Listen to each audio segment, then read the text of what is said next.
Bismillahirrahmanirrahim. Assalamualaikum warahmatullahi wabarakatuh. Alhamdulillah wa syukrilillah, wassalatu wassalamu ala rasulillah wa ala alihi wa sahbihi wa man tabi'ahu wa wala. Rabbi syrah li sadri wa yassir li amri wahlul 'uqdatam min lisani yafqahu qawli. Subhanaka la ilma lana illa ma 'allamtana innaka antal alimul hakim. La haula wala quwwata illa billahil aliyyil. Alhamdulillah, bersyukur kita kepada Allah Subhanahu wa taala kerana dapat lagi kita bertemu dalam siri-siri tazkirah online. Syukur kepada Allah Subhanahu wa taala, dan juga saya mengucapkan terima kasih kepada penonton-penonton yang sudi like dan subscribe channel ini. Moga-moga channel ini dapat menjadi bermanfaat kepada kita dan berguna kepada kita. Sekiranya kita mendapat ilmu, maka kita amalkanlah dengan sebaiknya, insya-Allah. Maka dalam tazkirah kali ini kita ingin menceritakan satu kisah yang amat menarik, ya, yang kita ambil cerita ini daripada kitab Fadailul Khamsah min Sihahis Sittah. Kitab Fadailul Khamsah min Sihahis Sittah, jilid 2 halaman 291 dan 300. Yang mana kebanyakan cerita ini dari riwayat ini diambil juga daripada dan dikutip juga daripada kitab Qisasul Anbiya, ya, cerita-cerita Nabi. Jadi apakah cerita itu yang akan kita ceritakan? Kita tunggu selepas ini.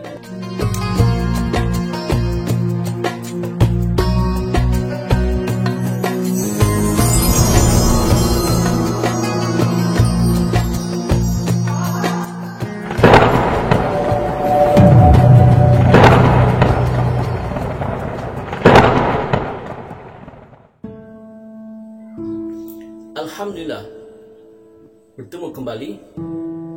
Jadi cerita ini adalah cerita yang berlaku di zaman sahabat Nabi, yaitu selepas kewafatan Rasulullah dan juga selepas kewafatan Sayyidina Abu Bakar As-Siddiq sebagai khalifah yang pertama.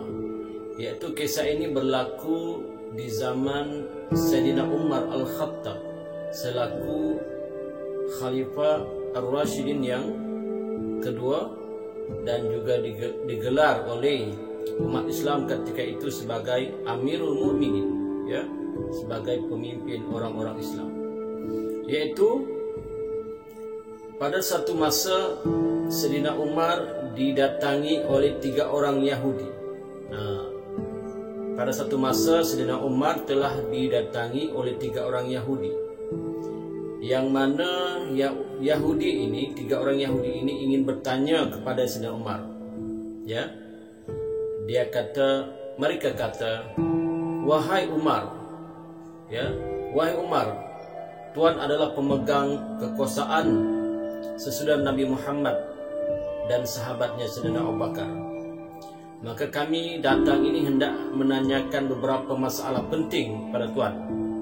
Jika Tuan dapat memberikan jawapan kepada kami, barulah kami mau mengerti bahawa Islam itu merupakan agama yang benar dan Nabi Muhammad itu benar-benar seorang Nabi.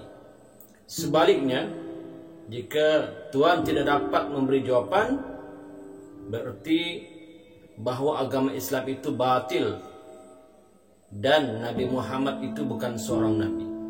Subhanallah, ini soalan orang Yahudi, ya, 3 orang Yahudi. Yang Yahudi ini memang suka bertanya soalan. Maka kata Sayyidina Umar, silakan bertanya. Tentang apa kamu tanya? Maka kata Yahudi itu, ini soalan Yahudi. Soalan Yahudi ini memang agak susah, ya, susah bagi kita lah, ya. Jawabannya kita lihat, ya. Apa soalan-soalan daripada Yahudi itu? Kata orang Yahudi itu, wahai Umar, jelaskan kepada kami, apakah ibu kunci langit? Apakah ibu kunci langit? Nah, subhanallah tuan, ibu kunci langit, mana kita tahu, ya. Kemudian pendeta Yahudi itu bertanya lagi, terangkan kepada kami tentang adanya sebuah kuburan yang berjalan bersama penghuninya. Apakah itu? Lagi susah tuan-tuan, ya. Lagi susah soalannya. Apakah kuburan yang berjalan bersama penghuninya? Subhanallah. Selama ini kita tahu kuburan tidak pernah berjalan, kekal di situ, ya. Kekal di tanah pekuburan. Tapi ini kuburan yang berjalan bersama penghuninya. Apakah itu, kata Yahudi? Soalan Yahudi. Kemudian kata 3 orang Yahudi itu lagi, tunjukkan kepada kami tentang suatu makhluk yang dapat memberi peringatan kepada kaumnya ataupun bangsanya, tetapi ia bukan daripada manusia dan bukan jin. Ini pun soalan yang susah. Tuan-tuan penonton di sana boleh jawab ke soalan ini?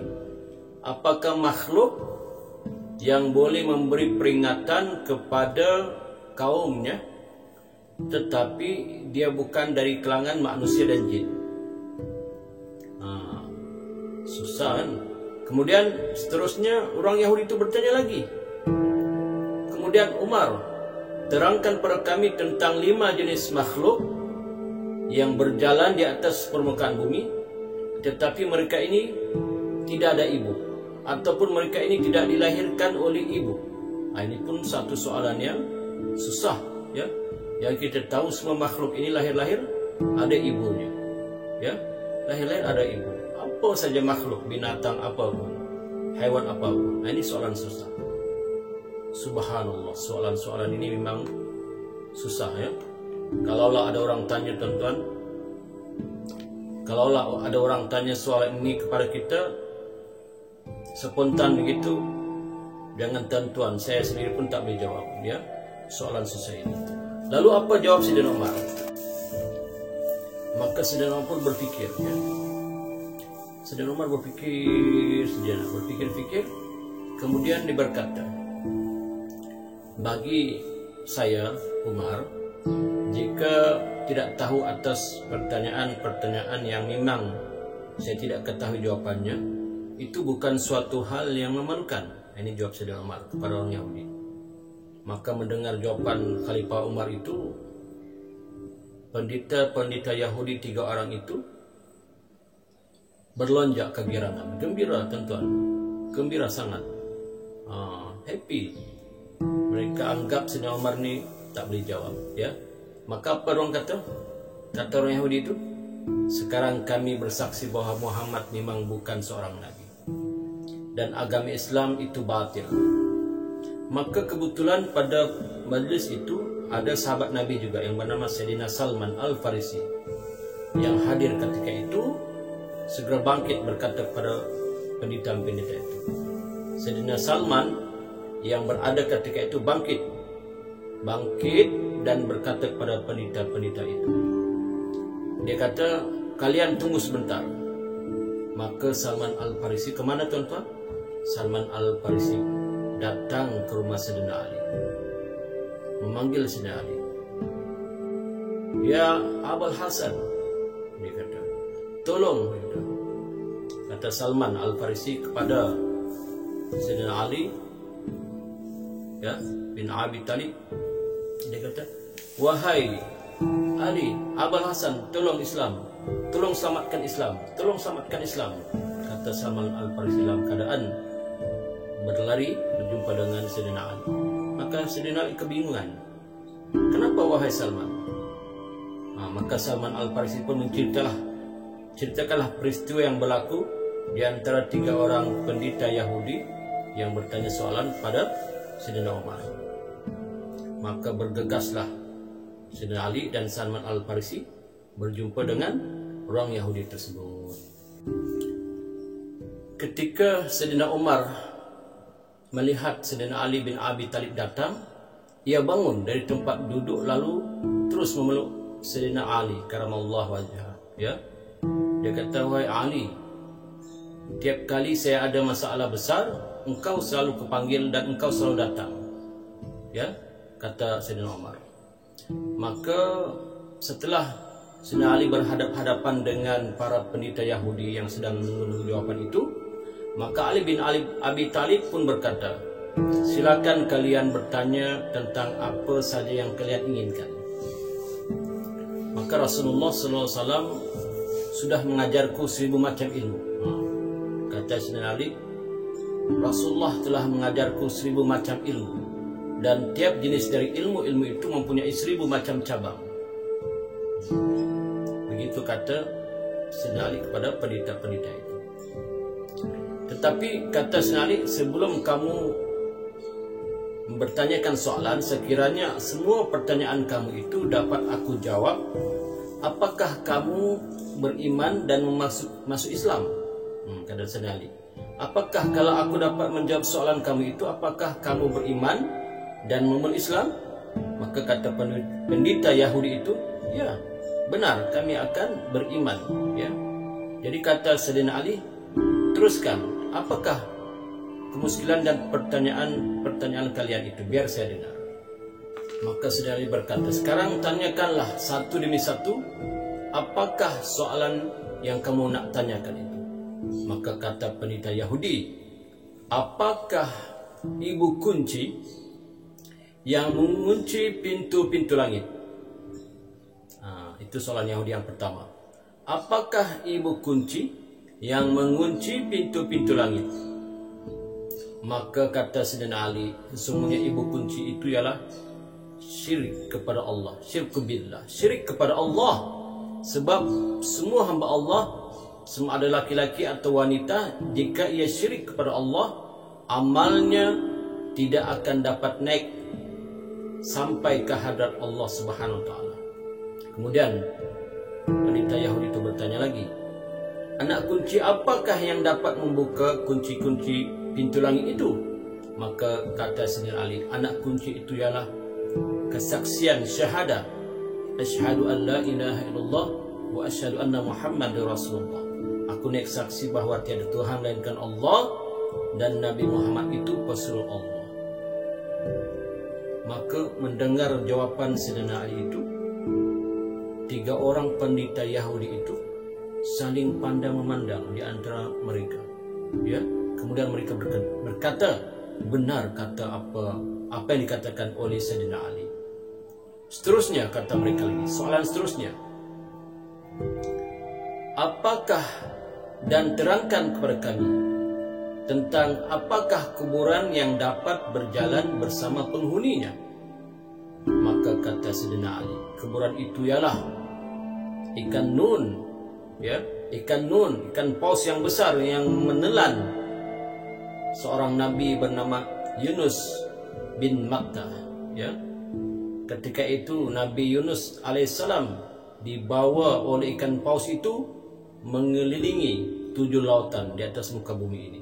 Maka itulah yang dikatakan kuburan berjalan, kerana agak-agak mustahil kalau dipikirkan melalui logik akal kita, ya, seorang manusia yang telah ditelan oleh seekor ikan dapat hidup kembali. Tapi dengan kuasa Allah, ya, dan juga sebagai mukjizat seorang nabi, Nabi Yunus alaihissalam, ketika berada di dalam perut ikan paus itu, maka ketika itu Nabi Yunus alaihissalam berzikir, ya, dengan satu zikir istighfar yang terkenal, yaitu la ilaha illa anta subhanaka inni kuntu minaz zalimin. Nabi Yunus alaihissalam berada dalam perut ikan nun itu dalam keadaan gelap, gelita, dalam keadaan sempit, ya, sempit dalam perut ikan nun paus itu, dalam keadaan yang begitu tak berapa selesa. Maklumlah perut, kita pun biasa potong ikan, melihat perut ikan macam mana, tuan-tuan. Dalam keadaan yang gelap, gelita, yang sunyi, sepi, ya. Tapi setelah Nabi Yunus alaihissalam berzikir pada Allah, bermunajat pada Allah di dalam perut itu dalam keadaan badan yang letih dan lemah, yang tidak makan. Kata ulama selama 40 hari, ya, 40 hari Nabi Yunus alaihissalam dibawa berpusing-pusing di 7 lautan samudra oleh ikan yang besar, ikan nun, ikan paus yang besar itu. Maka akhirnya dengan izin Allah, ikan paus itu memuntahkan kembali Nabi Yunus setelah membawanya ke tepi pantai. Itu ceritanya. Tentang kuburan yang membawa penghuninya berjalan. Seterusnya para Yahudi ini bertanya lagi, tak puas lagi, ya, bertanya. Kata 3 orang peneliti Yahudi ini, jelaskan kepada kami tentang makhluk yang dapat memberi peringatan kepada kaumnya ataupun bangsanya, tetapi makhluk itu bukan manusia dan bukan juga jin. Maka jawab Sayyidina Ali, makhluk itu ialah semut di zaman Nabi Sulaiman alaihissalam, yaitu putra Nabi Daud alaihissalam. Semut itu berkata kepada kaumnya, hai para semut, masuklah ke dalam tempat kediaman kalian agar tidak dipijak-pijak oleh Sulaiman dan pasukannya dalam keadaan mereka tidak sadar. Itu jawaban Sayyidina Ali. Para peneliti itu bertanya lagi, beritahukan kepada kami tentang 5 jenis makhluk yang berjalan di atas muka bumi ini, yang lahir-lahir tanpa ibu. Tolong terangkan pada kami 5 jenis makhluk yang lahir-lahir ke muka bumi dan berjalan di atas muka bumi, tapi tidak ada ibu ataupun tidak dilahirkan oleh ibunya. Apakah itu? Sebelum saya menjawab soalannya berdasarkan cerita kitab ini, tuan-tuan dan puan-puan serta penonton semua mesti terpikir-pikir, ya, jawabannya apakah itu. InsyaAllah teruskan menonton, kita akan tahu jawabannya selepas ini.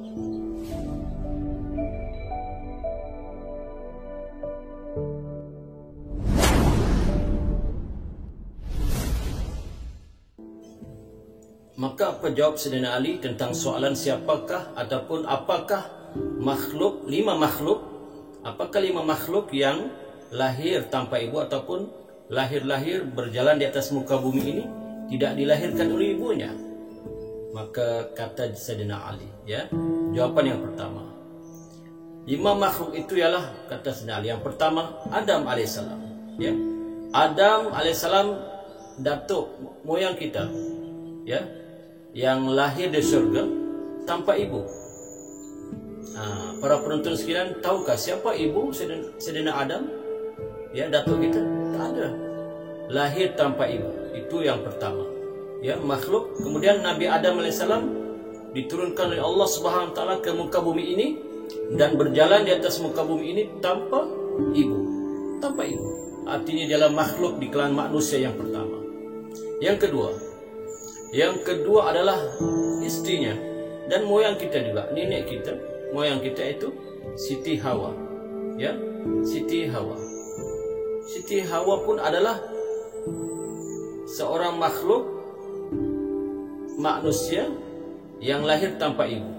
Kerana Adam alaihissalam, Nabi Adam alaihissalam adalah seorang laki-laki dan mustahil ia boleh mengandung dan melahirkan. Maka kata sebaik ulama, diciptakan wanita itu daripada tulang rusuk Nabi Adam sebelah kiri. Diciptakan Siti Hawa itu daripada tulang rusuk Nabi Adam di sebelah kiri. Itulah kejadiannya, tidak ada ibu. Kemudian yang ketiga apa dia? Yang ketiga adalah tongkat Nabi Musa yang telah Allah jadikan menjelma menjadi seekor ular yang besar. Ketika Nabi Musa alaihissalam berdepan dengan ahli sihir Fir'aun, yang mana Fir'aun telah memanggil ahli sihirnya ketika itu untuk melawan dengan Nabi Musa. Diceritakan bahawa 10.000 ahli sihir di zaman Fir'aun, ya, dikehendaki bertemu dengan Nabi Musa, melawan Nabi Musa. Bila ahli sihir Fir'aun yang 10.000 orang itu bertemu dengan Nabi Musa alaihissalam, sedangkan Nabi Musa alaihissalam hanya berdua, yaitu Nabi Musa alaihissalam dengan Nabi Harun alaihissalam hanya berdua. Maka berkatalah ahli sihir itu, wahai Raja Fir'aun, wahai tuanku Fir'aun, bahkan wahai Tuhanku, kerana ketika itu Fir'aun mengaku Tuhan, adakah cuma 2 orang saja yang kami perlu lawan sedangkan kami ramai 10.000 orang? Maka berkatalah Fir'aun, cubalah, dan katanya cuba ataupun try lah, test lah, gitu. Maka ketika itu berlawanlah mereka di satu tempat, yang mana tempat itu telah disyaratkan oleh Nabi Musa AS kepada Fir'aun, cari tempat yang besar seperti padang dan panggil orang ramai untuk menyaksikannya. Maka ketika itu dikumpullah orang ramai dan menyaksikan perlawanan hebat di antara Nabi Musa AS dengan 10.000 ahli sihir. Maka kata ahli sihir, salah seorang ahli sihir yang ada ketika itu berkata, wahai Musa, siapakah dahulu untuk menunjukkan kekuatannya ataupun kelebihannya ataupun sihirnya? Maka kata Nabi Musa AS, kamulah dahulu. Maka ketika itu ahli sihir mencampakkan tali yang ada di tangan mereka masing-masing ke tanah semua. Maka tiba-tiba, ya, dengan kekuatan sihir mereka itu menjelmalah, bertukarlah tali-tali itu menjadi ular-ular, ya, banyak. Maka pada ketika itu Nabi Musa alaihissalam dengan Nabi Harun alaihissalam pun seperti menggelabah sedikitlah. Tetapi akhirnya Allah turunkan wahyu oleh malaikat Jibril alaihissalam. Kata Jibril pada Nabi Musa alaihissalam, wahai Musa, campakkanlah tongkatmu itu. Ya, bila dicampakkan tongkat Nabi Musa alaihissalam, maka dengan kuasa Allah, dengan mukjizat Nabi Musa alaihissalam, dengan izin Allah juga, bertukarlah tongkat Nabi Musa itu menjadi seekor ular yang besar, lebih besar daripada ular-ular para ahli sihir itu. Maka ular Nabi Musa alaihissalam yang besar itu menelan satu demi satu ular-ular sihir para ahli sihir itu. Melihat keadaan itu, semua ahli sihir itu terkejut, terpaku, heran, dan satu pemandangan yang tidak pernah mereka lihat. Dan mereka berkata, ini bukanlah sihir, bahkan ini datang daripada kuasa yang maha besar. Oleh kerana itu kami beriman dengan Tuhan Nabi Musa. Kata ahli sihir itu, kami beriman dengan Tuhan Nabi Musa. Mendengar itu, maka raja pun Fir'aun ketika itu, Fir'aun, ya, memerintahkan kepada tenteranya untuk membunuh setiap ahli sihir yang telah beriman kepada Nabi Musa alaihissalam. Subhanallah. Dan inilah makhluk yang lahir tanpa ibu, ya, tongkat Nabi Musa yang menjelma menjadi seekor ular, dan ular itu lahir tanpa ibu. Itu yang keberapa, tuan-tuan? Tadi Nabi Adam, Siti Hawa, tongkat. Nah, yang ketiga. Yang keempat adalah unta Nabi Saleh. Tuan-tuan pernah mendengarkan kisah riwayat hidup Nabi Saleh alaihissalam, yaitu Nabi alaihissalam ini tidak dipercayai oleh kaumnya, ya, ketika itu. Bahkan kaumnya meminta sesuatu yang agak mustahil dalam pikiran kita untuk dilaksanakan. Kata kaumnya, wahai Nabi Saleh, sekiranya kau benar-benar Nabi, utusan Tuhan, maka tunjukkanlah kelebihanmu.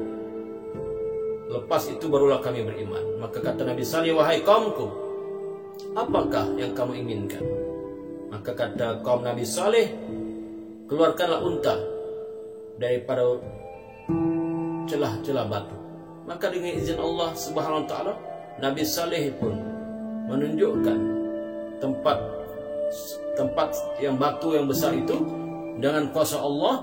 Maka keluarlah unta daripada batu yang besar itu. Terbelah batu itu dan keluarlah seekor unta yang besar. Bahkan unta itu cantik, ya, besar, lebih besar daripada unta-unta kaum Nabi Saleh alaihissalam. Ini yang keempat, ya.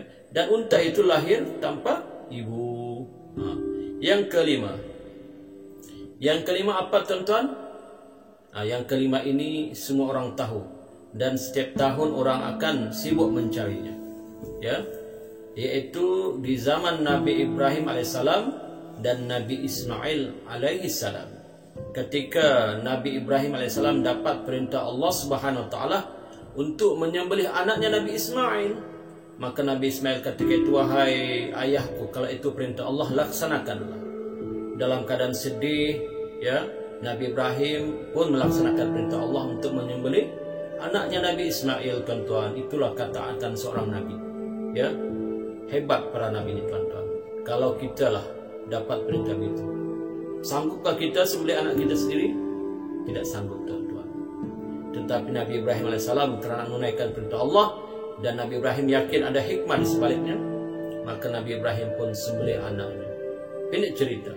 Ketika Nabi Ibrahim sembelih anaknya, tiba-tiba Allah tukarkan Nabi Ismail itu menjadi seekor kibas, kibas yang cantik dan besar. Maka Nabi Ibrahim pun dalam keadaan pejam mata tidak melihat anaknya, sebab kata Nabi Ibrahim, wahai anakku, janganlah kau tunjukkan wajahmu kepadaku, turunkanlah wajahmu ke bawah supaya aku tidak terpandang wajahmu, dan daripada situ aku akan sedih. Maka ketika Nabi Ibrahim AS sembelih, ya, terasa seperti kena sembelih, rupa-rupanya yang disembelihnya itu bukan Nabi Ismail, tapi adalah kibas yang Allah telah gantikan. Nah, inilah makhluk yang lahir tanpa ibu dan tidak dilahirkan oleh ibunya. Seterusnya, apakah soalan seterusnya? Mendengar jawaban Sayyidina Ali bin Abi Thalib itu, 2 di antara 3 orang pendeta Yahudi itu beriman dan mengucapkan 2 kalimat syahadah di depan Sayyidina Ali. Asyhadu an la ilaha illallah wa asyhadu anna Muhammadar Rasulullah. Kami bersaksi bahwa tiada Tuhan selain Allah dan Nabi Muhammad itu adalah Rasulullah. Tetapi salah seorang daripada 3 orang itu masih tidak puas hati, tuan-tuan. Masih tidak puas hati. Bahkan dia kata, wahai Ali, hati teman-temanku sudah dihinggapi oleh suatu sama seperti iman dan keyakinan mengenai benarnya agama Islam. Sekarang masih ada satu lagi hal yang ingin kutanyakan kepada kamu, kata pendeta itu. Maka kata Sayyidina Ali, tanyakanlah apa saja yang kau inginkan.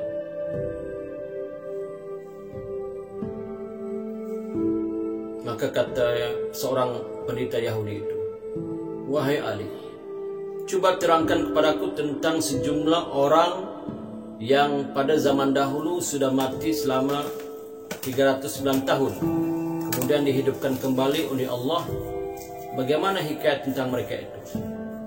Tanya seorang Yahudi itu. Maka Sayyidina Ali menjawab, hai pendeta Yahudi, mereka itu ialah para penghuni gua. Hikayat tentang mereka itu sudah dikisahkan oleh Allah Subhanahu wa taala dalam Al-Qur'an dan juga dalam hadis-hadis Nabi Muhammad SAW. Maka kata Yahudi itu, kalau dalam Al-Qur'an kami sudah tahu, kami ingin cerita yang bukan daripada Al-Qur'an, ya, seperti daripada kitab Injil ataupun kitab Taurat.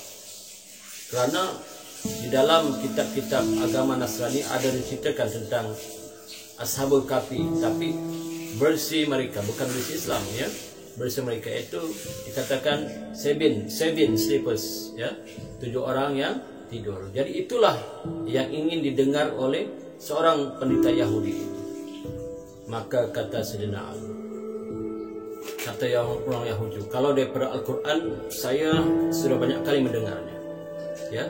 Saya mau cerita yang bukan dari Al-Quran, yaitu coba sebutkan nama-nama mereka, nama ayah-ayah mereka, nama kota mereka, nama raja mereka, nama anjing mereka, nama gunung serta gua mereka, dan semua kisah mereka itu dari awal sampai akhir. Subhanallah. Soalan Yahudi, mereka digila, ya. Tetapi Sayyidina Ali tidak bimbang.